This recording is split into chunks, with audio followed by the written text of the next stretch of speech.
Hello, in this video I'm going to show you how you put the little brass insert into the FED3 disk.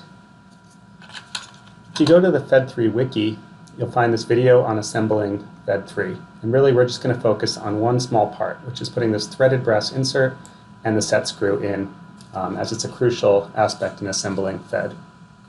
So what you're going to want is a soldering iron. I'll turn this on now. And you want to get one that has some ability to control temperature. We need a 1.5 millimeter hex driver. We need the little brass inserts. Again, they're M3, 4 millimeters long, 5.4 millimeters in diameter. And then we need set screws, and these are M3 size, 10 millimeters long. I'll take one of them out.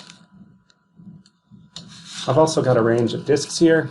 I've got some that were printed by Shapeways, which are pretty nice. I've got 2 of those. I've got an older version that was also printed by Shapeways, but it's a little bit of the older design. And then I've got one we printed ourselves that was printed in PLA. You can see the printing lines on it.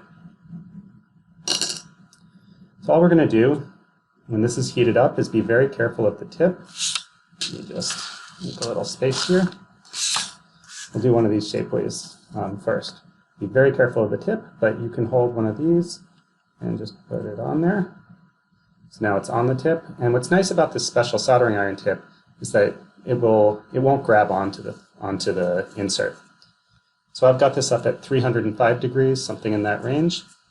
And you want to just gently hold it and let the soldering iron, let the heat do the work. You're not pushing very hard, but it should just go right in there.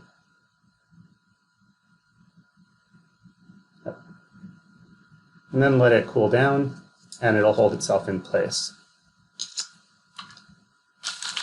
Next, we're going to take, I don't know where the other one went, take one of these M3 set screws. I have these long ones, they're 10 millimeters long, which is pretty nice. Or the longer ones tend to work better, I should say. We can thread this through, and we should see it come out the other end. So I'll hold this up. Hopefully you can appreciate that I'm threading this all the way through. So that's really nice, all the way through. And now we can take FED3. This is the one we just made. Place it on there. Don't push too hard, but you want it to sit flush on the bottom. You don't want to push it down into the bottom such that you're creating a lot of friction and then sort of locking it in with all that sort of tension holding it, but tighten that down. It should move freely, kind of like that. And then if I poke on the thing, and typically when we make these new ones, I'll then let it just sit here and do this overnight. Let it kind of burn itself in, if you will, or smooth out any sort of rough little bits. And importantly, if there are issues, they should reveal themselves if you let this run for a while. So that's how you do it. I'll just do a couple more just for demo. So again, I'm being very careful of the tip of this, but you can just place that on there. This is another Shapeways. You may want to look at the angle, look at the back, and look at sort of where it's going to come out. But the idea here is to just let the heat do the work. It should just slowly insert itself.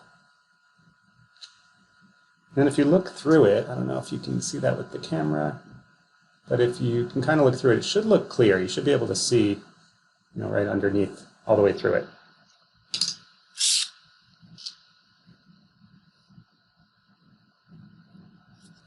This is a slightly older design without the ribs on it. These were printed by Shapeways in nylon 12.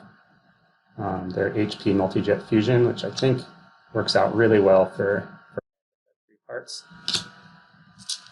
That said, you can absolutely do it with your own prints as long as you can get kind of a nice quality. We typically slow down the printing speed to get nicer quality prints, but we have FEDs that we print ourselves, all the parts including the disc, and they work just fine. So yeah, that's it. Hopefully this video was helpful.